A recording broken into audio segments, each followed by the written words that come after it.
Boa noite, eu sou Fabiano Fazion e esse é o curso Entenda Arquitetura.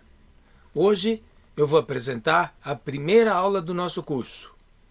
É uma aula na qual nós vamos tratar de aspectos bem teóricos, aspectos de base para o entendimento da arquitetura, e é uma aula praticamente toda teórica. Tá? Praticamente não, acho que vai ser uma aula toda teórica mesmo. Nós vamos apresentar nessa aula a teoria dos campos e vamos falar depois especificamente sobre o campo da arquitetura. Tá? Para a gente entender a teoria dos campos, nós vamos nos reportar especificamente ao sociólogo francês Pierre Bourdieu, que foi quem desenvolveu essa teoria sociológica dos campos, tá?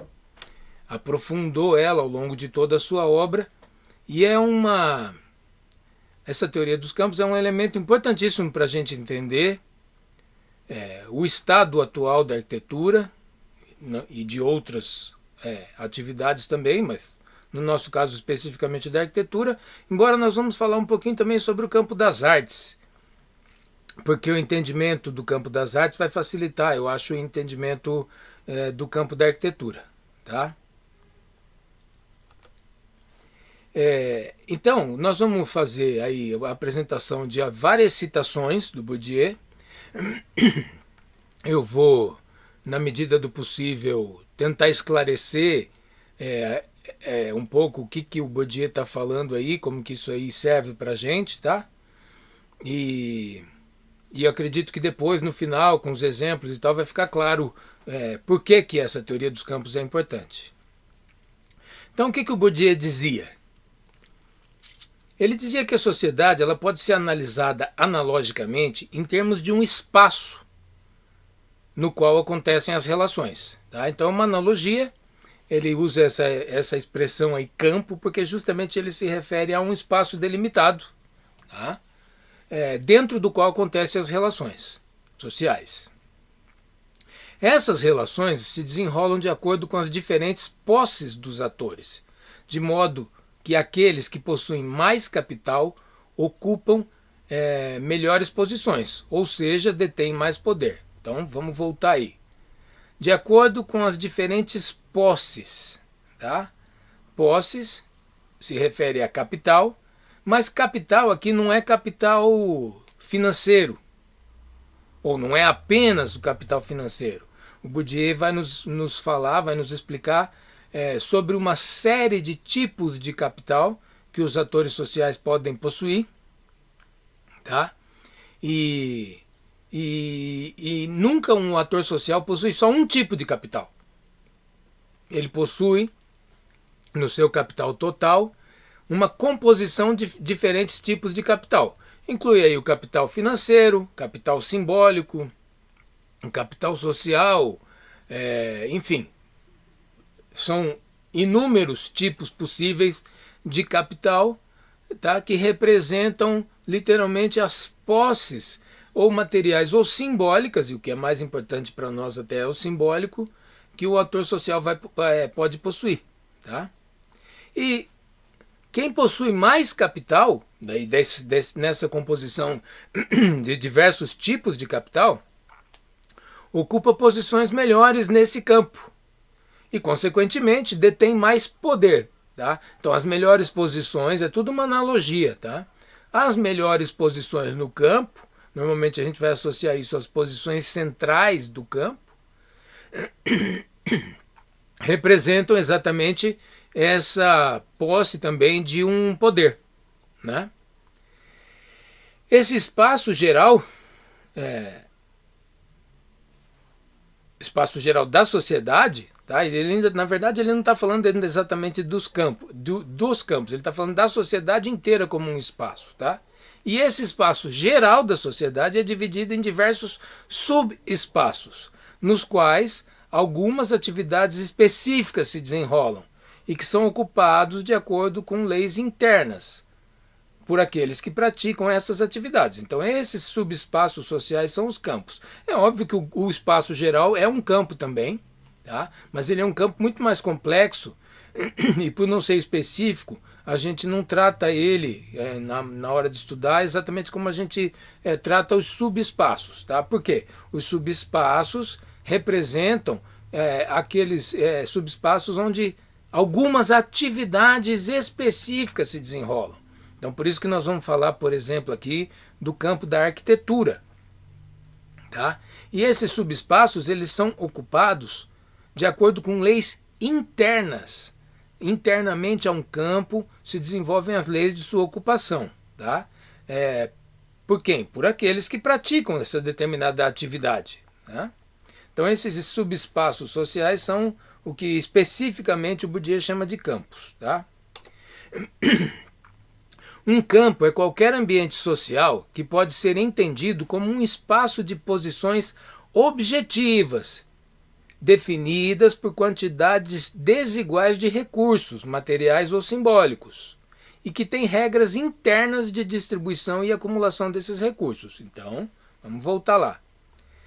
Posições objetivas, ou seja, essas posições não são vagas e subjetivas, elas são objetivas que são definidas exatamente pelas quantidades de recurso. E a desigualdade nas quantidades de recurso é que define as posições relativas de cada ator. Tá? Esses recursos, como eu já falei, materiais ou simbólicos. E existem então as regras internas ao campo de distribuição e acumulação desses recursos. Esses recursos são definidos como capitais, ou seja, capital não é apenas o financeiro, como eu já falei, e todas as noções que surgiram para explicar a economia monetária se aplicam para todos os capitais nas diversas economias, simbólica, etc. Tá? Então o que acontece? Aquilo que a gente está acostumado a entender como uma explicação da economia monetária serve para explicar qualquer tipo de capital. Tá? Então ele fala muito em economias, economia dos bens simbólicos, por exemplo, é uma expressão típica, tem até um livro do Bourdieu que se chama A Economia dos Bens Simbólicos, porque é sempre análogo. Tá? Aquilo que a gente entende como economia, que é no caso o financeiro, é apenas um tipo de economia e todos os outros capitais também são economias similares em termos de funcionamento. Tá?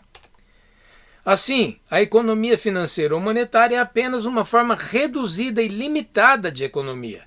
E qualquer interpretação social baseada apenas nos fatores financeiros não passa de um reducionismo mal informado ou mal intencionado. Tá? É o caso típico aí, né?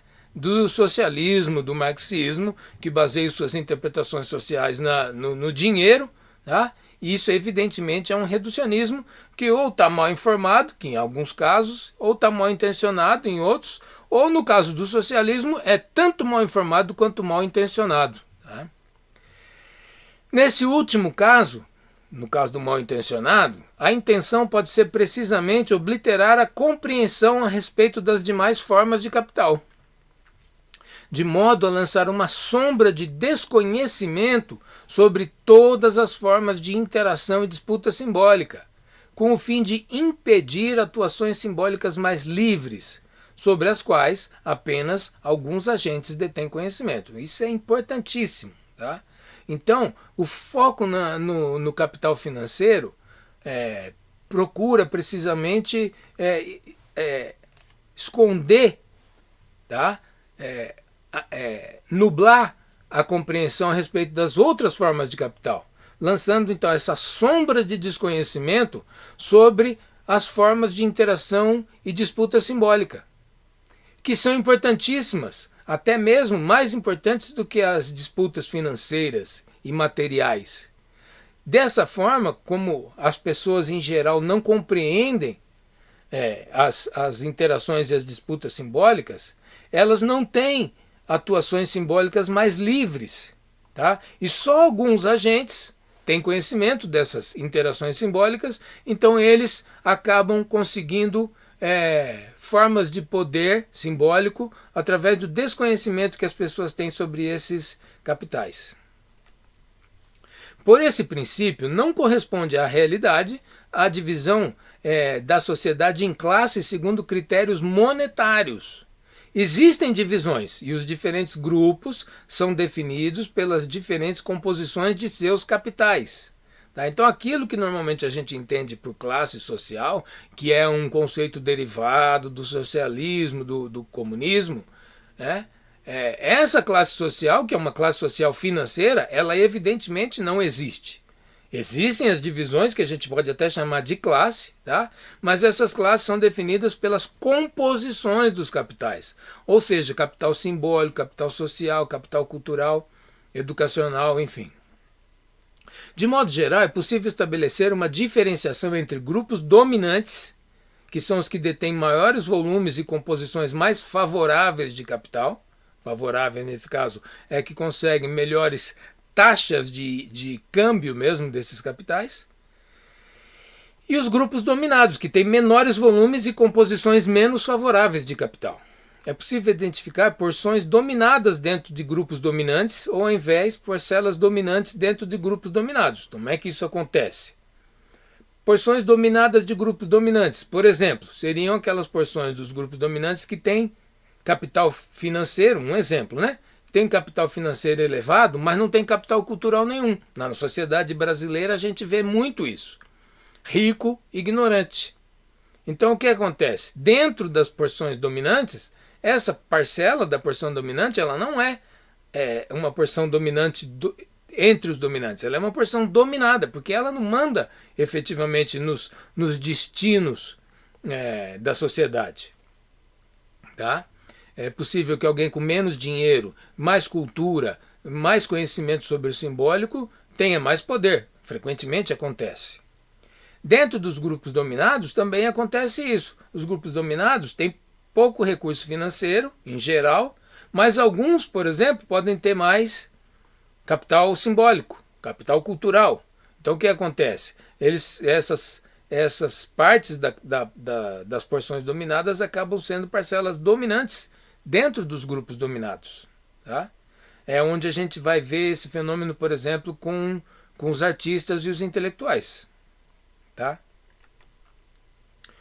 Então, o campo do poder é o espaço das relações de força entre agentes ou instituições que têm em comum a posse do capital necessário para ocupar posições dominantes nos diferentes campos, tá?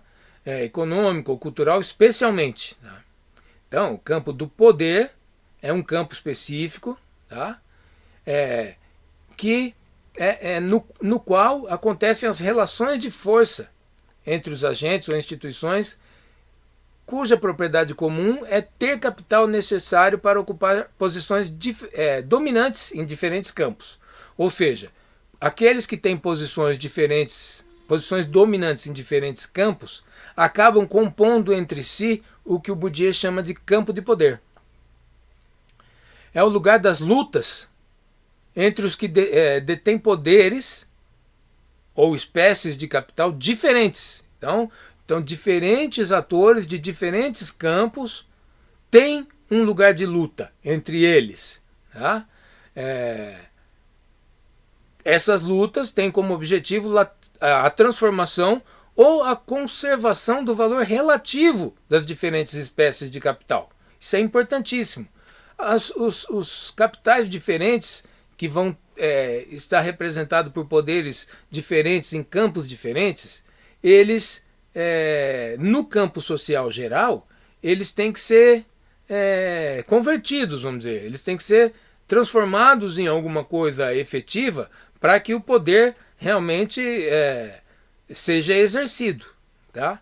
Então, transformar esse capital diferente ou simplesmente conservar o valor relativo desse capital diferente frente aos outros capitais é importantíssimo. Tá? E é nesse campo do poder que essas lutas para manter ou para conservar o valor relativo desse capital ou para transformar o valor relativo desse capital acontece então nesse campo do poder. Tá? E essa luta determina em cada momento as forças suscetíveis de ser empregadas nessas lutas. Então o que acontece? existe uma série de forças que podem ser empregadas nas lutas simbólicas, mas elas estão sempre em disputa também. Não é sempre que alguma determinada força ou que algum determinado capital tem valor na luta pelo poder. Então isso está em eterna luta também nesse campo de poder, que é um campo mais amplo que abrange os outros campos. Dentro do campo estabelecem-se as posições dominantes, através das disputas internas, que são frequentemente simbólicas.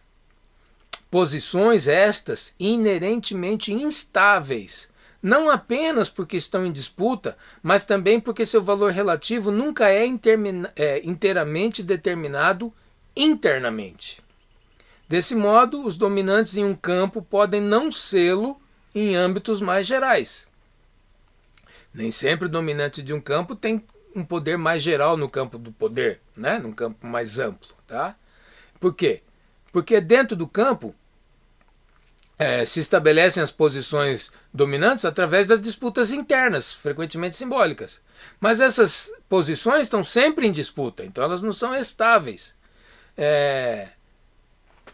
E não só porque elas estão em disputa, mas porque também o seu valor relativo, ou seja, o seu valor fora do campo, não é determinado internamente, pelo menos não é inteiramente determinado internamente. Então essa relação com o campo do poder ela é permanente e ela também influi nas forças internas de um campo. Tá? Daí a busca permanente dos dominantes de um campo pela conversibilidade dos seus capitais, de modo a estabelecer relações fluídas e sempre ambíguas de autonomia e heteronomia, alternando conforme seus interesses entre relações puramente internas e auxílios externos. Veja, isso é muito importante. Tá? Então, os dominantes de um campo, eles estão sempre em busca de uma conversibilidade, da possibilidade de converter os seus capitais, tá? Através dessas relações no campo de poder. Tá?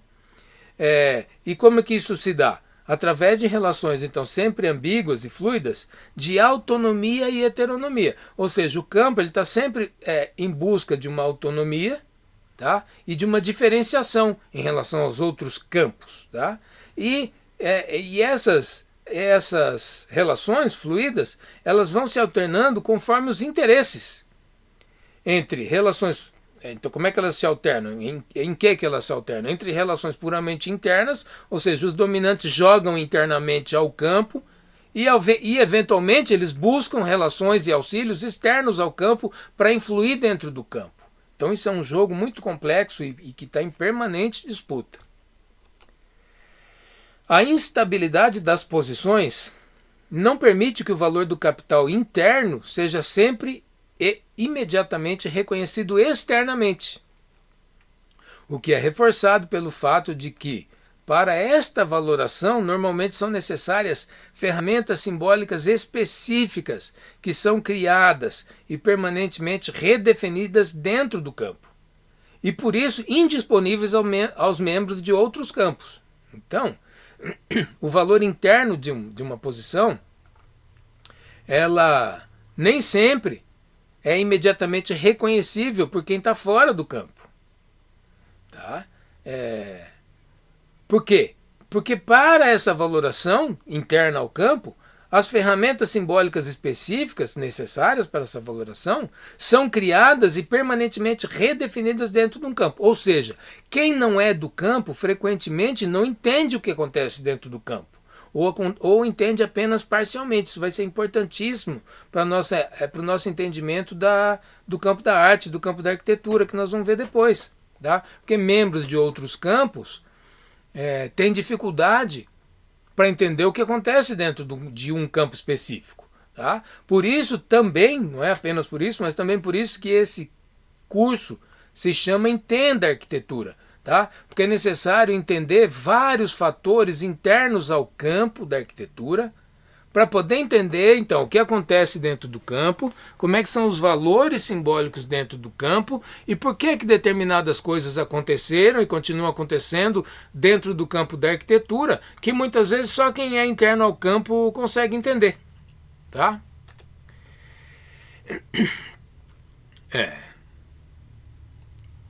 Então, é bom esclarecer.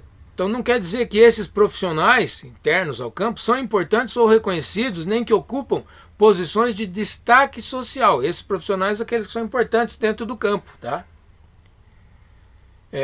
E muito menos que seus projetos sejam inerentemente bons. Então não quer dizer que alguém que ocupa uma posição importante no campo seja reconhecido fora do campo, tá? O bom posicionamento no campo pode significar apenas que esses profissionais estão alinhados com as forças dominantes. As forças dominantes.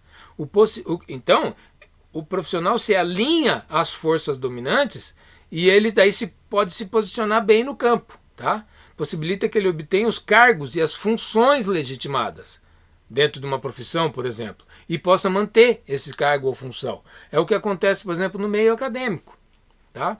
No meio acadêmico, frequentemente, pessoas que ocupam posições importantes não têm reconhecimento social, não têm importância social absolutamente nenhuma, tá?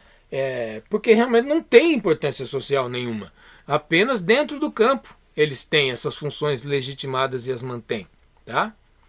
Ou que possam obter os comissionamentos relativamente mais rentáveis. Então isso é importante. No campo da arquitetura a gente vai ver isso muito. Não é necessariamente quem ganha mais dinheiro, por exemplo, fazendo projetos, grandes projetos de arquitetura, tá? Na história aí recente do século XX da arquitetura a gente tem exemplos muito claros disso aí, gigantescos escritórios de arquitetura, especialmente nos Estados Unidos, né? Dos quais nunca ninguém ouviu falar. Tá? E os arquitetos mais famosos não são necessariamente aqueles que ganham e fazem os maiores e mais rentáveis projetos. Tá? E também, então, que esses profissionais que ocupam posições importantes no campo, que a sua posição no mercado de projetos e obras não seja ameaçada pela livre concorrência. Né? Qualquer um, teoricamente, pode concorrer pelos melhores comissionamentos, tá? Sem precisar ter posição importante no campo. A concorrência para eles se reduz aos profissionais que ocupam posições semelhantes no campo. Então, a concorrência no campo, ela fica restrita sempre a grupos que ocupam posições semelhantes, tá? Grupos de posições diferentes geralmente não competem entre si. Cada campo tem regras próprias para a admissão de seus membros, assim como para regular as relações internas de poder, ou seja, de que maneira o capital próprio do campo pode ser adquirido e negociado, de modo que as posições são permanentemente disputadas.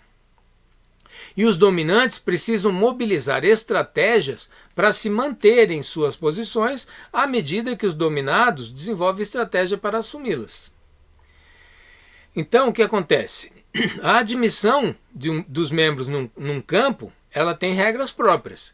É claro, falando aqui da arquitetura, uma das regras é você ser arquiteto, por exemplo, tá? Mas existem muitos exemplos interessantes e importantes de gente que, não sendo formado, vamos dizer assim, em arquitetura, ocupou posições importantes no campo. Nós vamos ver o caso, por exemplo, do Hundertwasser, nós vamos ver depois, que nunca foi arquiteto e, enfim, produziu uma obra arquitetônica importante, interessante, tá? Sem ser arquiteto. Mas, como o campo tem regras próprias para a admissão dos seus membros, ele nunca foi formalmente admitido, tá? Então, para ele poder fazer projetos, ele tinha que ter um arquiteto amigo que assinava para ele, tá? Porque o campo não aceitou. O campo tem maneiras de impedir a entrada de membros assim, vamos dizer, avulsos, né?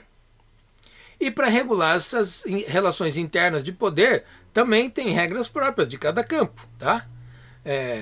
Então, como é que você adquire o capital próprio do campo, tá? E como é que você negocia esse capital? Através das regras internas do campo, tá? Então, as posições, elas estão sempre em disputa. E os dominantes precisam, então, estar sempre se mobilizando estratégias para conseguir manter suas posições, à medida que os dominados desenvolvem estratégias para assumi-las. Então, assim, tem uma eterna luta dos dominados para tentar ocupar as posições melhores e os dominantes têm que ficar permanentemente fazendo estratégias para tentar impedir isso. Os agentes ou instituições competem pela forma legítima de autoridade específica do campo. Tá? Então tem uma competição permanente pela forma legítima de autoridade dentro de um campo. Os agentes caracterizados pelo volume de seu capital determinam a estrutura do campo em proporção ao seu peso, que depende do peso de todos os outros agentes, isso é, de todo o espaço. Então, assim, todo o espaço se relaciona permanentemente, tá? Internamente, e o peso que ele fala aí é o volume de capital, né? Quem tem mais capital tem mais peso e tal, mas esse peso é sempre relativo ao peso dos outros. Então isso é um espaço em eterno movimento, em eterna disputa. Mas, contrariamente, cada agente age sob a pressão da estrutura do espaço, que se impõe a ele, tanto mais brutalmente quanto seu peso relativo seja mais frágil. Então uma teia, uma rede de conexões, tá? E aí dá para entender exatamente como uma rede mesmo, de nós, onde um peso colocado num determinado espaço, numa determinada parte dessa rede, vai influenciar no formato do campo inteiro. Tá? E quem tem menos peso é jogado de lá para cá mais facilmente. Quem tem mais peso determina mais o formato dessa rede. Tá? Essa pressão estrutural não assume necessariamente a forma de uma imposição direta que se exerceria na interação. Ou seja, os agentes nem sequer precisam interagir entre eles. É a movimentação desses pesos dentro da rede que faz com que os outros se movimentem, quem tem menos peso, mesmo que eles não queiram e mesmo que não haja uma interação direta. São os próprios pesos que fazem o campo se movimentar. Os recém-admitidos e os ocupantes das posições dominadas frequentemente recorrem a estratégias heterodoxas para alterar as relações de poder, enquanto os dominantes tendem a atuar de maneira ortodoxa. Claro, os recém-admitidos sempre entram com pouco capital específico, e aqueles que já estavam no campo, mas que estão em posições dominadas, eles têm que recorrer a estratégias heterodoxas. Tá? Eles têm que tentar estratégias diferentes do que está estabelecido para conseguir alterar as relações de poder. Enquanto os dominantes tendem a uma ortodoxia. Eles atuam conforme as regras estabelecidas, inclusive em parte por eles mesmos. No entanto, todos os que participam do jogo, ainda que implicitamente e de maneira inconsciente, aceitam tacitamente a mesma doxa, que é o que torna possível a existência mesma do campo e a sua continuidade. Isso é importantíssimo. Todos os que participam do jogo, mesmo que implicitamente, de maneira inconsciente, mesmo que dominados e agindo heterodoxamente, essa heterodoxia é sempre em relação a uma doxa, a um modelo, a um paradigma que já está estabelecido e que todos aceitam ao entrar no campo e ao participar do jogo. Tá? Porque, caso contrário, a existência do campo e a sua continuidade deixaria de ser possível. É um jogo, por exemplo, no qual se entra, um jogador novo entra, e ele não respeita, nem conhece ou não respeita simplesmente nenhuma das regras, e daí em um determinado momento todos os jogadores não respeitam nenhuma regra e cada um faz as suas. O que acontece? O jogo acaba imediatamente, o jogo se desmancha por si só. Ou todo mundo respeita as regras do jogo, ou não existe jogo. Tá? É isso basicamente que o Bourdieu está nos dizendo aqui.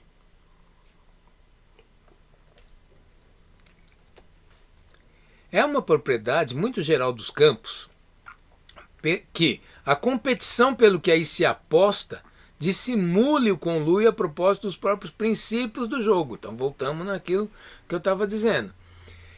Os princípios do jogo eles estão colocados implicitamente. Tá? Por exemplo, no campo da arquitetura tem um princípio que é o quê? Conseguir projetos para fazê-los e assim ganhar dinheiro e construir as obras, por exemplo. Tá? Isso é um dos princípios do jogo. Tá? Quem não aceitasse eventualmente essas regras, estaria imediatamente fora do jogo. Tá? Então, aquilo que está em aposta dentro desse campo Não exclui, aliás, implica num conluio a propósito dos princípios do jogo. Tá? Os princípios eles são compartilhados mesmo que implicitamente por todo mundo que está no jogo, mesmo que a disputa esteja acontecendo. As estratégias heterodoxas incluem frequentemente recorrer a forças externas ao campo, uma vez que todos os campos participam do espaço social geral e se relacionam entre si através de pressões mútuas que se dão através da conversão dos capitais específicos em outras formas de capital. Assim, o capital financeiro exerce influência em diversos campos, do mesmo modo que o capital cultural ou capital social. Outros tipos de capital têm menos conversibilidade, o que torna os campos nos quais eles são a moeda de troca menos capazes de exercer influência externa. Por outro lado, à medida que um campo adquire autonomia, ele se torna mais independente das pressões externas. Então, isso aqui tudo é muito importante, tá? O que é uma estratégia heterodoxa de um dominado, por exemplo, para tentar melhores posições? Recorrer a forças externas ao campo, tá? Por quê? Porque todos os campos estão no espaço social, todos os campos têm influências do campo do poder. E esses campos todos se relacionam entre si através de pressões mútuas. Tá? Que representam essas pressões mútuas? A busca pela conversão dos capitais específicos em outras formas de capital.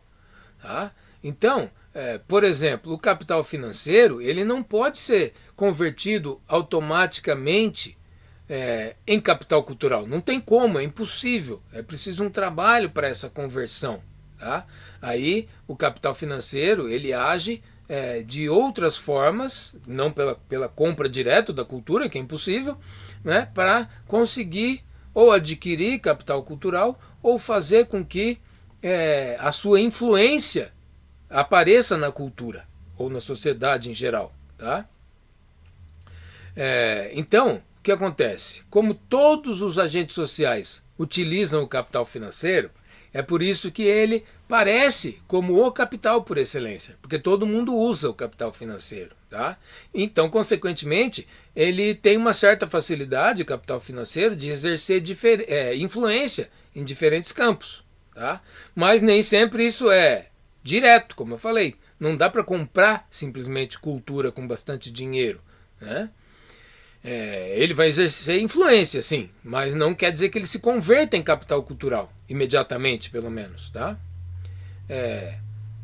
Outros tipos, então, claro, aí também estamos dizendo, o capital cultural também ele é conversível, porque ele exerce influência em outros campos. Né? Agora, outros tipos de capital mais específico têm menos conversibilidade. Tá? Então, esse campo onde esse capital tem algum valor, que é um capital pouco conversível, ele tem pouca capacidade de exercer influência externa. Mas, à medida que um campo é mais autônomo, ele também sofre menos influência externa. Uma das manifestações mais visíveis da autonomia do campo é sua capacidade de refratar. Tá? Refratar. Ou seja, ele meio que reflete, assim, ele não deixa entrar a influência externa. Quanto mais autônomo for um campo, maior será o seu poder de refração. Tá? Refração é um fenômeno da luz, né? Que acontece, por exemplo, no vidro, que ela se desvia, na água, no líquido. Né? A luz se desvia do seu caminho, porque ela, de certa forma, reflete. Não é exatamente reflexo, mas tem a ver com isso. A heteronomia de um campo manifesta-se essencialmente pelo fato de que os problemas exteriores, em especial os problemas políticos, aí se exprimem diretamente. Então, um campo que não é autônomo, é heterônomo, o que acontece? Os problemas políticos se refletem diretamente dentro do campo. Nos campos mais heterônomos, pessoas pouco competentes sempre podem intervir sem serem imediatamente desqualificadas. Então, vamos supor, no campo vamos usar como exemplo aqui, o campo da medicina, tá? A pessoa pouco competente, ou seja, que não tem capital específico do campo, se ela tentar intervir no campo da medicina, ela é imediatamente desqualificada dentro, pelos componentes do campo, tá? Agora, em campos, porque o campo é muito autônomo, né? Conseguiu grande autonomia na nossa sociedade, o campo da medicina. Mas em campos que não tem essa autonomia toda, às vezes qualquer pessoa pode intervir sem que ela seja refratada, tá? Quanto mais um campo é heterônomo, mais a concorrência é imperfeita e é mais lícito para os agentes fazer intervir forças não científicas nas lutas científicas. Ele está falando de ciência aí no caso, tá? Mas serve para os outros campos também, tá? Então, com um campo, por exemplo, científico mais heterônomo, tá? Vamos dizer assim, vamos supor aqui um subcampo de ciência, vamos dizer assim, a agronomia. Tá? Estou usando como exemplo, não tenho nada nem contra nem a favor da agronomia, apenas como exemplo, por quê? Porque como ele é um campo que não é totalmente autônomo, a concorrência é mais imperfeita. Tá? Então, o que acontece? Agentes externos, ou seja, simplesmente o leigo, ele às vezes ele pode ser um agricultor e ter conhecimento, certo ou errado, mas ele pode ter conhecimento sobre esse campo de agricultura, vamos dizer, tá? Então, na agronomia, nem sempre é fácil descartar essa influência, por exemplo, dos agricultores, tá? E às vezes, em lutas científicas dentro de um campo, como por exemplo da agronomia, agentes externos fazem intervir forças não científicas. Então isso pode acontecer porque o campo não tem suficiente autonomia. Estou usando apenas como um exemplo aqui, tá? Inclusive não conheço em profundidade o campo da agronomia, tá? Eu só sei que existem os agricultores que não são agrônomos. A autonomia relativa de um campo é conquistada através de relações de força no campo do poder, ou seja, atores que detêm capital e poder num determinado campo interagem com seus equivalentes de outros campos, estabelecendo relações de poder mais abrangentes, que dizem respeito a âmbitos mais amplos ou mesmo a toda a sociedade. Então, as parcelas dominantes de um campo interagem com parcelas dominantes de outros campos e vão estabelecendo relações de força dentro do campo do poder. Tá? Então eles vão conseguindo, através dessas relações, estabelecer relações de poder mais abrangentes. Ou seja, seu poder vai aumentando para fora do campo. Agora vamos falar mais especificamente, então, já vimos aí bastante sobre várias citações aí da teoria do Bourdieu. Vamos ver como é que isso aplicado, no caso específico do campo da arquitetura, pode ajudar a gente a entender esses fenômenos, tá? Então, o que acontece? Tradicionalmente, tá, a gente tinha uma classificação na qual as chamadas artes, tá, todas faziam parte de um mesmo grupo. Tá? Então a gente tinha aí, essa é uma divisão clássica, né? Pintura, música, escultura, literatura, dança e arquitetura. A arquitetura era considerada, então, uma arte, tá? Fazia parte dessas belas artes aí, até um tempo aí, final do século XIX, começo do século XX, por exemplo, no Brasil, para estudar arquitetura era necessário fazer a Escola de Belas Artes. Tá? Não existiam as faculdades de arquitetura específicas e autônomas. E o que caracteriza, então, a grosso modo, isso que a gente chama de artes, tá? Todas essas artes, elas têm como um dos seus fatores definidores a questão estética, tá? Todas elas têm um fazer manual ou com o corpo. Todas elas são feitas literalmente pelo artista, tá? Manualmente ou com seu próprio corpo. Tá? Hoje em dia, embora a gente tenha por exemplo, a arquitetura sendo feita por computador, ela exige o envolvimento da pessoa como um todo, do arquiteto. Tá? Mas antes do computador, Era um fazer totalmente manual, fazer arquitetura, tá? Desde o desenho, desde a concepção, que é um fazer do corpo, né, vamos dizer assim, da mente, evidentemente, mas a mente fazendo parte do ser, tá? Até o desenho e depois passando por todas as etapas de construção, etc. Tá? E como é que era a formação nessas artes? Tá? Até, no período clássico, até basicamente o século XIX, grosso modo. Tá? Era difusa, e era de pupilagem ou de ofício. O que isso quer dizer? Tá? Que existia, por exemplo, um ateliê de um pintor, onde os pupilos aprendiam com seu mestre. Havia um ateliê de escultura, havia um ateliê de dança ou de arquitetura, e os novos pupilos iam entrando nesses ateliês e tal, e iam se formando ali através de aprender fazendo, ou seja, de ofício, fazendo e vendo seu mestre, aprendendo com ele, tá? Isso veio até o século XX. O Frank Lloyd Wright ensinava arquitetura assim, né? Num ateliê com seus pupilos, tá? Mas isso já numa época onde já as escolas já estavam bem consolidadas, tá? Mas para a gente entender que isso não é uma coisa completamente assim bizarra, nem é uma coisa lá da Idade Média, tá? Isso sobreviveu até o século XIX aí, quando então a gente teve realmente a consolidação assim do que são as escolas específicas, ainda dentro das belas artes e depois separado, tá? E esses elementos aí de questão estética, fazer manual e pupilagem, eles estão presentes em dois subcampos específicos, tá? Que é importante a gente entender essa diferenciação, tá?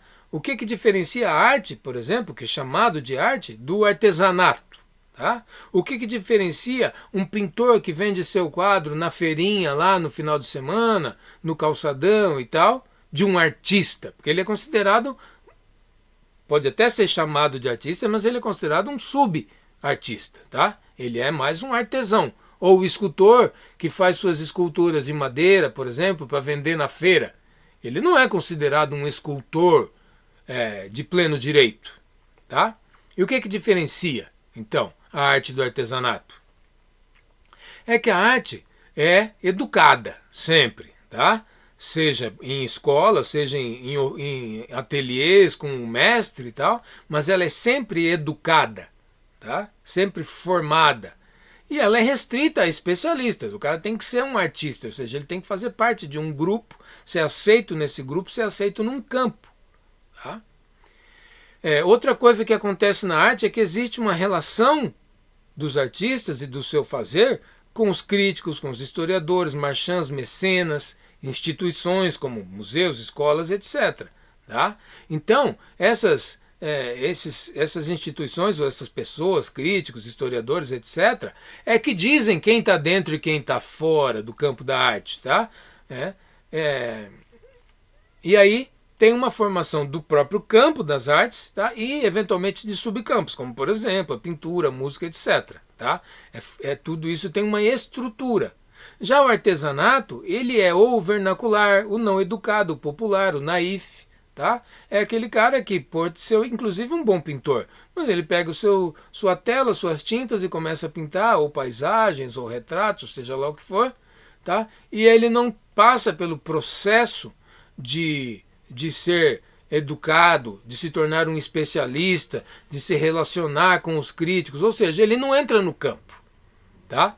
Ao não entrar no campo, ele está sujeito a uma classificação de subartista. Tá? Ele nunca vai ser um artista de pleno direito. Já tem uma diferenciação mais específica que a gente precisa entender também, que é a diferenciação da arquitetura e das outras artes. Tá? Vou começar falando das outras artes. As outras artes são, ou pelo menos podem ser, uma prática individual. A pessoa pode ser um pintor sozinho, sem absolutamente mais ninguém. Um escritor, um músico, até mesmo um dançarino. Lógico que o balé, etc., normalmente são várias pessoas, mas são artistas, digamos assim, individuais. E ele pode dançar sozinho, se apresentar, pode escrever um livro. Tudo isso pode ser, um escultor, etc., pode ser, e normalmente uma prática individual. Mesmo que um grupo esteja fazendo, são os indivíduos que contam. A arquitetura, ela é uma prática necessariamente coletiva. Por quê? Porque a arquitetura é uma coisa feita para ser construída. Essa ideia de que existe uma arquitetura que é apenas imaginada, ela precisa ser entendida aqui como um truque do campo. Porque, na verdade, são apenas desenhos. Tá? Então, sequer nós podemos dizer que um desenho é em si mesmo uma arquitetura, a não ser que ele tenha sido feito, pensado e que seja possível construí-lo. Agora, quando é uma prática individual de um arquiteto sonhando com seus desenhos, tá? Nós vamos ver isso no Jean Herré depois, fazendo um monte de desenho, tá? Que nunca foi, nem será, nem poderia ser construído, e supostamente dizendo que isso era arquitetura, tá? Sendo que não é desenho. A arquitetura em si só existe como prática coletiva, porque um arquiteto simplesmente não tem como imaginar, criar, desenhar e construir sozinho a sua própria arquitetura. Dá até para um arquiteto fazer uma casa, uma pequena casa, uma coisa assim. É difícil que ele faça tudo sozinho, mas vamos considerar que seja possível. Mas fora disso, é totalmente inviável. E a arquitetura no sentido prático, né? No sentido de conjunto, não pode ser construído por uma só pessoa. Sempre são muitas pessoas envolvidas no processo. Tá? Então a arquitetura é sempre uma prática coletiva e nunca é uma prática individual. A prática individual de arquitetura é só imaginada. Então o que é que a gente vai chegar aí especificamente? Que a arquitetura ela se separa como um campo das outras artes. Tá? E nisso nós vamos chegar numa conclusão muito importante. A arquitetura ela só existe se for, ou pelo menos for possível que ela seja construída. Um desenho de arquitetura é um desenho, não é arquitetura. Um texto sobre arquitetura, também teve muito isso, os modernistas fizeram muito. Escrever sobre arquitetura, isso não é arquitetura. É um escrito, é um texto. Tá? Então, a relação da arquitetura se dá entre um contratante, um arquiteto e um construtor, tá? Basicamente, né? Simplificando.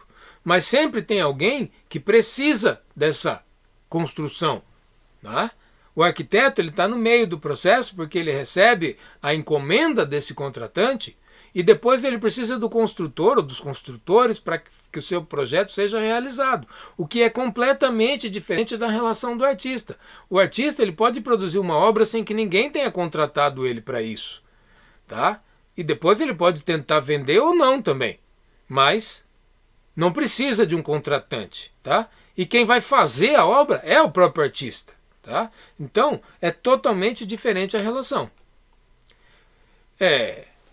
Os arquitetos eles gostam de se sentir e se dizer artistas porque eles querem gozar do prestígio, ou seja, do capital simbólico que vem junto com a palavra artista. E eles simulam com isso, se dizendo e se achando artistas, simulam independência, criatividade e até uma aura de genialidade que costuma acompanhar os artistas, que também é falso, mas está dentro desse contexto. Então os arquitetos eles adoram se achar artistas, tá? Se sentir e se dizer artistas, tá? Porque eles querem esse prestígio.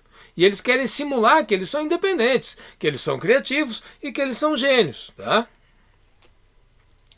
A arquitetura é o campo de produção de edificações. E o que esse campo inclui? Inclui projetos, inclui reflexões acadêmicas, historiografia e crítica específicas. Então, evidentemente que reflexões acadêmicas, historiografia e crítica são do campo da arquitetura. Não são arquitetura, mas são do campo da arquitetura. Tá? Inclui também as construções, evidentemente, que é a arquitetura em si, e inclui as instituições técnicas e profissionais envolvidas, por exemplo, faculdade de arquitetura, conselhos de arquitetos e tal, tudo isso faz parte do campo. Não é que tudo isso seja arquitetura, né? A arquitetura são as construções, tá? Mas tudo isso faz parte do campo da arquitetura. Então, a gente chega numa conclusão muito importante. O campo da arquitetura não é o mesmo campo das artes, é um outro campo. E, consequentemente, essa conclusão é importante e a gente não pode escapar de entender ela. A arquitetura não é arte, a arquitetura é arquitetura. É uma coisa completamente diferente das artes. Tá? Então, como é que, na história, vamos ver como é que o campo da arquitetura ele se consolidou, tá? Como é que ele se formou e se consolidou, tá? Vamos ver um pouco de história para entender um pouco isso. Então, desde a antiguidade, começam a surgir relatos da existência de arquitetos, tá? Que era quem? São as pessoas especializadas cujos trabalhos de edificação foram relacionados a algumas construções específicas em geral, uns monumentos. Tá? Então o que acontece? A gente vai ver na história que tem algumas edificações, tá? Que foram relacionadas com algumas pessoas. Então seriam os arquitetos, quem programou, projetou, digamos assim, esses monumentos. Em geral eram monumentos, né? Pelo menos foi o que sobrou para nós da antiguidade. Tá? Por quê? Porque a gente sabe que a grande complexidade de alguns desses monumentos que estão aí na história impossibilita que eles tenham sido feitos, digamos assim, sem planejamento. Não dá para fazer aquilo a olho, improvisando. Foi necessário que houvesse um projeto. Tá? Então, em algumas relatos da antiguidade, existe então essa existência dessas pessoas que fizeram esses projetos, responsáveis por essas edificações. Tá? Até o Renascimento, no entanto, eram casos isolados, ligados a obras notáveis. Tá? Então, algumas obras específicas e notáveis, sobrou aí na história algum relato dizendo quem foi que fez, quem foi que projetou. Então esses nomes, né, desses casos isolados foram eternizados por escritores ou historiadores. E nem sempre isso quer dizer que tem alguma precisão histórica. Tá? Não é o fato de que existe um relato, por exemplo, de que o Imhotep foi quem fez a pirâmide lá do Egito, ou algum templo lá de Karnak e tal. A gente não tem certeza absoluta que isso é um fato. Tá? A gente considera isso como parte da história, mas também a gente dá uma margem de lenda ou mitologia. Tá? Mas existem alguns relatos, então, associando nomes a essas obras, esses monumentos. Alguns são relatos mais confiáveis, porque tem vários autores que repetem o mesmo relato e tal. Então um exemplo disso é o Partenon, lá em Atenas. Tá? Ele foi um templo construído no século V a.C., tá? Na Acrópole. É muito conhecido, todo mundo provavelmente já viu, no mínimo uma imagem do Partenon. Tá? E segundo a Wikipédia, ele foi projetado pelos arquitetos Calícrates e Ictinos. Tá? Então, claro, os relatos que sobraram para a gente dessa época muitas vezes não são totalmente dignos de que a gente creia neles. Tá? Mas o fato mais importante de saber se é verdade mesmo que um tal de Calícrates e Ictinos foram os caras que projetaram o Partenon. O fato importante é que tem um relato dizendo isso. Ou seja, é sabido que alguém projetou aquilo ali. Tá? Dependendo do nome especificamente, da precisão histórica. Tá? E mais relatos ainda falam sobre o Fídias, que era o considerado o maior escultor da época clássica de Atenas, né? E a oficina dele produziu as esculturas, então, segundo os relatos, que decoravam o Partenon. Tá? Então esses são os relatos que chegaram até a gente. Então o fato importante tem os autores citados, tá?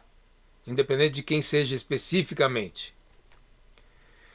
A partir do Renascimento, então o que acontece? Alguns construtores, a partir das suas obras, começam a adquirir prestígio e começam a ser identificados como arquitetos à medida que sua prática se afasta ou abandona totalmente aquelas práticas ligadas a outras artes e se concentram em projetar e construir. Então o que acontece? Alguns construtores, tá? Porque era assim que eles eram conhecidos, mestres de ofício, tá? Tinham seus ateliês, enfim, e ao longo do seu aprendizado em outros ateliês, com outros mestres e tal, eles iam construindo, adquirindo uma prática e conhecimentos específicos, tá? E eles começavam cada vez mais a fazer obras, e a partir dessas obras eles começaram a adquirir prestígio, tá? Então eles começaram a ser identificados, tinham mais obras, mais prestígio, então começaram a ser identificados como arquitetos, tá? Alguns deles, que são famosos hoje como arquitetos, eram, por exemplo, escultores, tá? É o caso do Brunelleschi, ele era escultor e com sua prática e seu engenho, ele acabou se tornando um grande arquiteto, tá? E o que é que ele foi fazendo gradualmente? Então ele foi abandonando, ele e outros, né? Foram abandonando as outras artes e se concentraram em projetar e construir. Inclusive porque era necessário, pela quantidade e complexidade do que se construía, era necessário gente especializada. Não dava mais para ficar difuso isso. Tá? Então, aí eu falei do Brunelleschi, tá? O Brunelleschi, a gente tem então relatos mais confiáveis sobre a sua prática, né? Porque algumas das suas construções, das suas obras, foram eternizadas, né? Como aí está o exemplo talvez da mais conhecida e mais importante dele, que é a cúpula do Duomo lá de Firenze, né? Ele era arquiteto, engenheiro, escultor, matemático, ourive, cenógrafo e construtor. Então ele fazia um monte de coisa, sabia um monte de coisa, tá? E ele ficou famoso como arquiteto, então por quê? Porque ele realmente fez obras importantes e grandiosas. E isso aconteceu, daí no Renascimento aconteceu com outros artistas importantes, com outros arquitetos importantes, tá? Eu falei artistas, mas assim, porque em geral eles vinham de outros campos, né? Eles eram do campo das artes, né? Artes e ofícios. A prática se especializa, a prática de fazer arquitetura, tá? E passa a gozar de prestígio próprio, o que faz com que surja gradualmente um campo independente. Então, gradualmente, vai deixando de ser gente que era artista genericamente e passa para a arquitetura e vai se formando um campo, ou seja, pessoas que já se formam em ateliês como arquitetos, tá? E à medida que isso vai acontecendo, então ao longo dos séculos, vão surgindo práticas paralelas ao arquiteto, à prática do arquiteto em si, né? Por exemplo, a historiografia, tá? Então já vai surgindo aí uma historiografia dessas obras, desses arquitetos. Vão surgindo também, vão se especializando instituições, digamos assim, embora eram meio informais no início, mas depois vão se formalizando, instituições de ensino, assim como vão se formando gradualmente também os críticos das obras, né? Gente que se especializa em analisar as obras e criticá-las. Tá, então, voltando aqui, tá? Então, aí a gente chega basicamente aí no final do século XIX com o campo da arquitetura praticamente formado, tá? Então lá do século XV até o século XIX é que acontece essa gradual formação de um campo independente, tá? Isso tudo vai acontecendo, vão surgindo os historiadores, vão surgindo as instituições de ensino, vão surgindo os críticos e os ateliês também se especializam e deixam de ser ateliê multifunção, digamos assim, tá? Agora nós vamos ver um exemplo concreto de como funciona um campo, tá? E nós vamos falar do campo das artes, tá? Então, nós vamos pegar aí o que aconteceu no campo das artes no final, basicamente, do século XIX, começo do século XX, tá?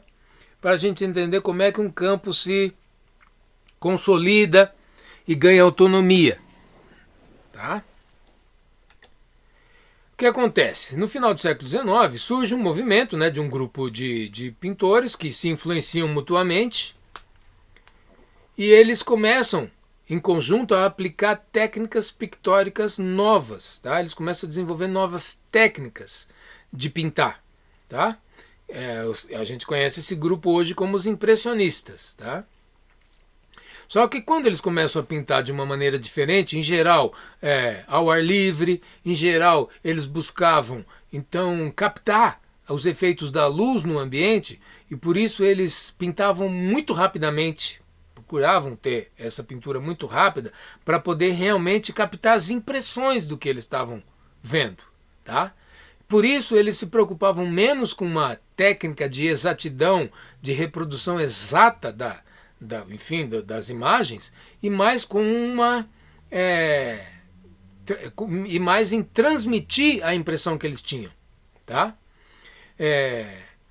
Por isso eles ficaram conhecidos então como impressionistas, inclusive porque tem uma obra do Monet, que é essa impressão aí, né? O sol o sol nascente, né?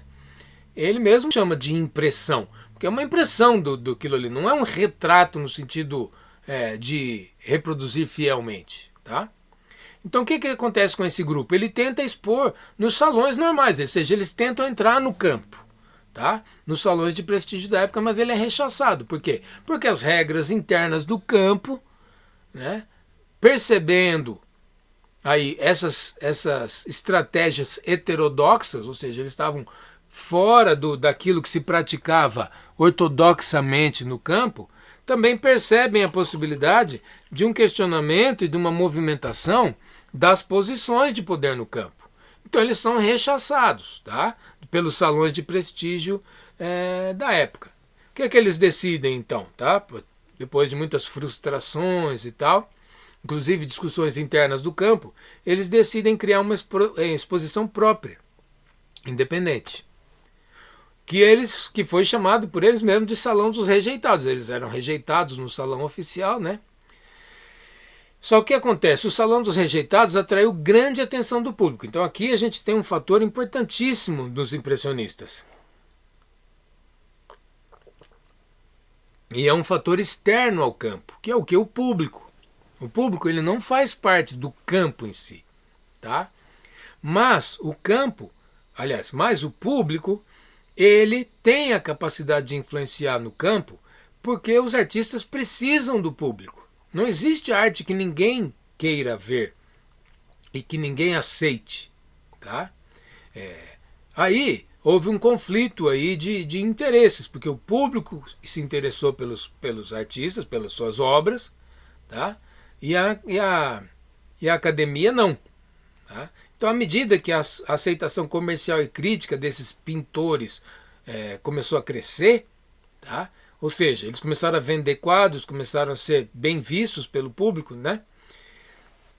À medida então que essa aceitação comercial e crítica cresce, ou seja, alguns críticos começam a ver que não dava para fugir do fato de que as pessoas gostavam desses quadros, e hoje a gente pode dizer, eram quadros que tinham uma qualidade, vamos dizer assim, intrínseca, né? Então alguns críticos começaram inclusive a reconhecer isso, tá?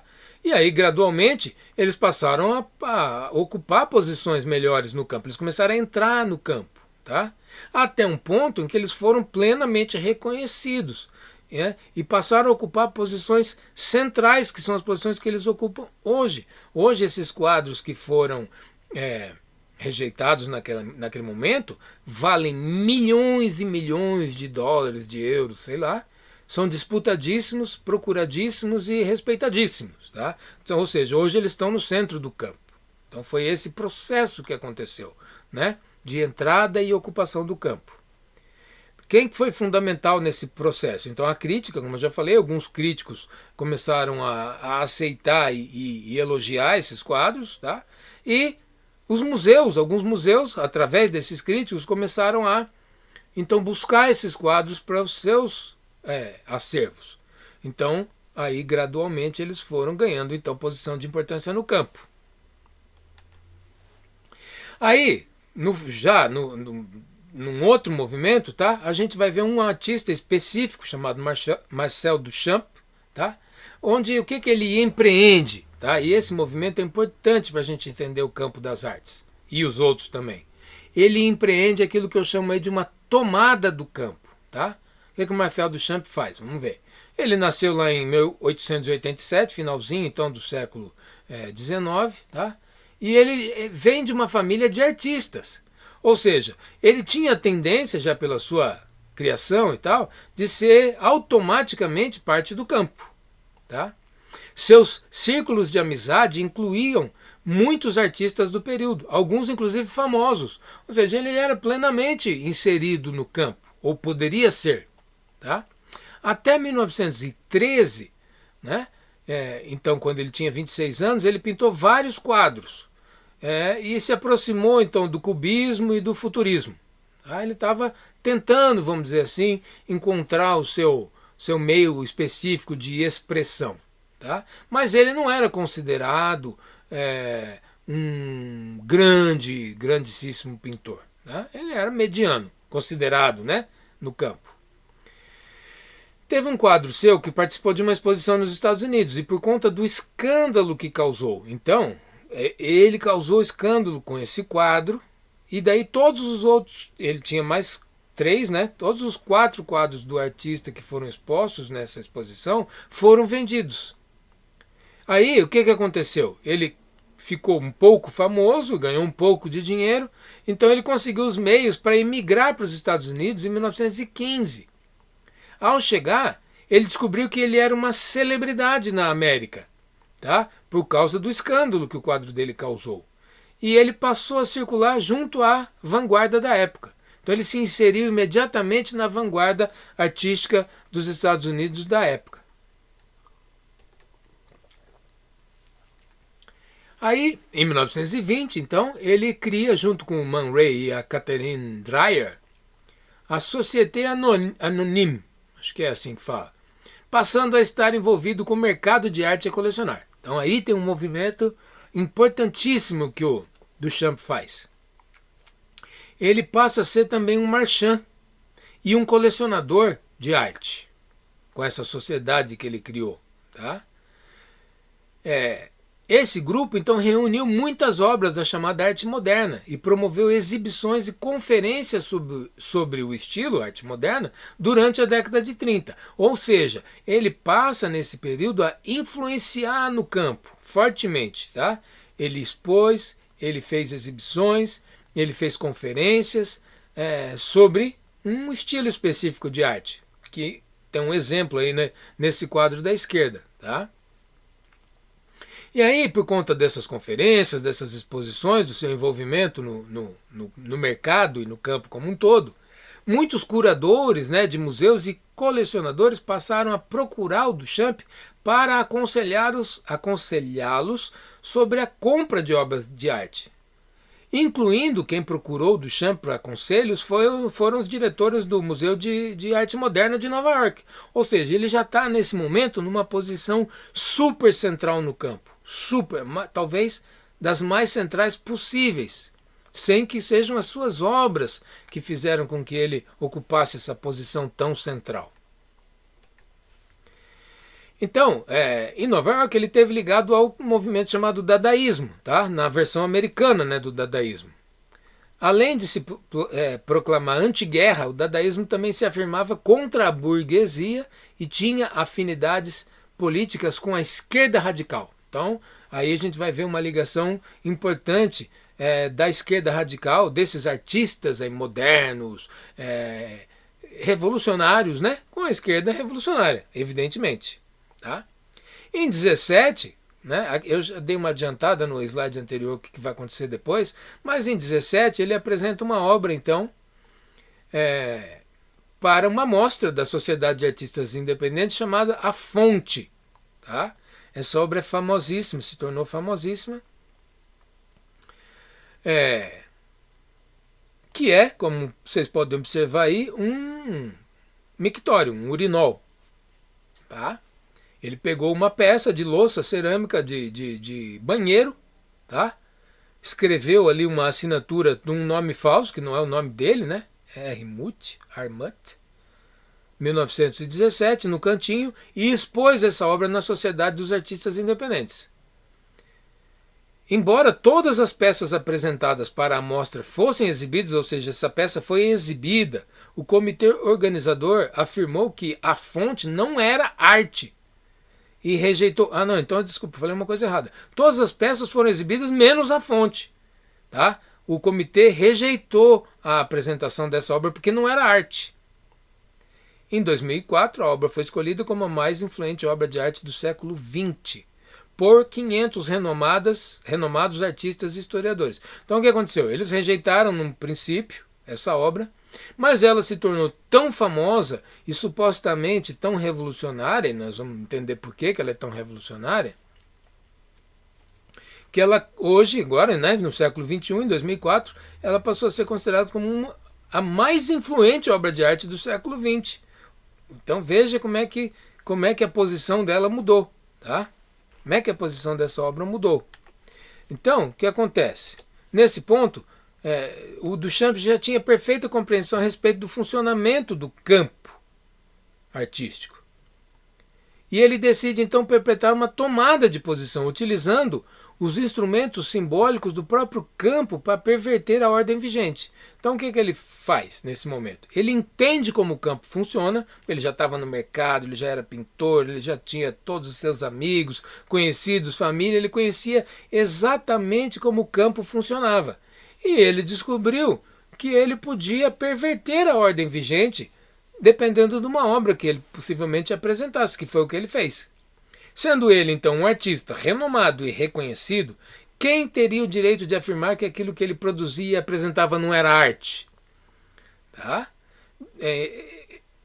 Ele afirma, então, né, nesse movimento, o poder absoluto do artista em matéria de arte, subjugando nesse movimento todos os membros do campo que não fossem eles mesmos artistas. Então ele põe, né, sob o seu domínio simbólico, todos os críticos, curadores, historiadores, acadêmicos, etc.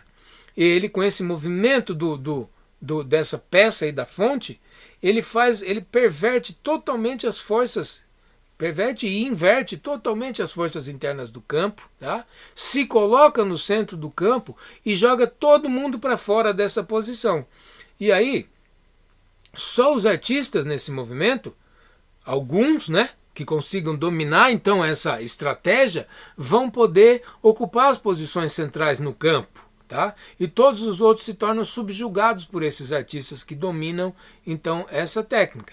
E ele vai fazer coisas como, por exemplo, pintar um bigode na Mona Lisa, né? E vai ser aceito como como uma grande obra de arte do Duchamp fazer um bigodinho na Mona Lisa, numa cópia, evidentemente, né, da Mona Lisa. E aí tem essa frase dele que é importante para o nosso entendimento, tá? Tem uma outra obra dele aí, que é uma roda de bicicleta parafusada em cima de uma banqueta, tá? E ele diz assim: será arte tudo que eu disser que é arte. Então Duchamp demonstrou como o campo funciona e nunca mais a arte foi a mesma. Ou seja, o Duchamp, porque ele dominava a estratégia do campo e estava no centro, conseguiu se colocar no centro do campo, tudo que ele dissesse que era arte, seria arte.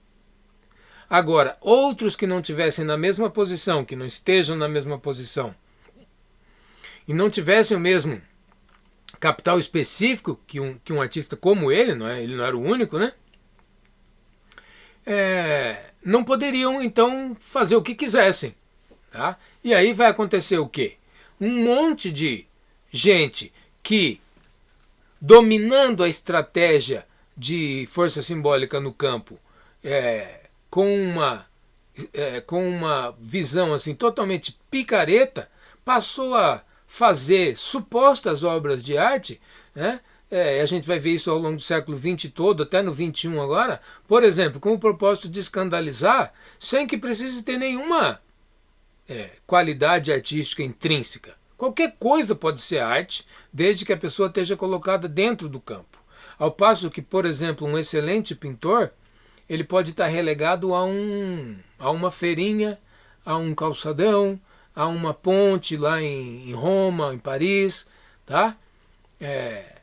E ele pode ser tecnicamente um excelente pintor, mas se ele não está dentro do campo, simplesmente o que ele faz não é arte.